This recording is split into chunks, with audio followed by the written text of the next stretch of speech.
আজকে হঠাৎ করে কদমফুলি পিঠা খেতে মন চাইছে। মাকে বললাম যে মা কদমফুলি পিঠা খাবো। মা বললো সমস্যা নাই, সব উপকরণ বাসায় আছে। ফ্রিজে গিয়ে দেখলাম যে নারকেল কোরানো এবং গুড় মানে মিঠাই দুটোই আছে, চাউলের গুঁড়াও আছে। সেজন্য আমি কারেন্টের চুলায় বসাই দিলাম। চাউলের গুঁড়া প্রথমে সিদ্ধ করে নিয়েছি, নেওয়ার পরে নারকেল এবং গুড় দুটাকে একসাথে জাল করে নিলাম। দুটো একসাথে মিক্স করে সুন্দর মতো জাল করা শেষ হলে তারপরে যেটা আটা সিদ্ধ করে রাখছি এটা সুন্দর করে গোল গোল করে এটার মধ্যে পুর করে সুন্দর করে ভরে দিব। দেওয়ার পরে এটাকে ভাপ দিব। ভাপ দেওয়ার সময় দেখি যে কারেন্ট চলে গেছে। তো আমি ভাবছিলাম যে রাইস কুকারে ভাপ দিব, সেটা দিতে পারি নাই, দেখি কারেন্ট চলে গেছে। পরে চুলার মধ্যে মাকে বললাম যে মা গরম পানি বসাই দাও। তো গরম পানি বসিয়ে রাইসের সেটাকে দিয়ে একটু ভাপ দিয়ে নিলাম।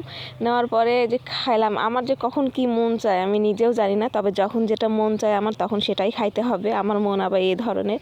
পরে বানাই খাইছি। এটা কিন্তু আমার কাছে খুব বেশি ভালো লাগে। এটা গরমের চেয়ে ঠান্ডা বেশি সুন্দর লাগে, অনেক স্বাদ লাগে আর কি।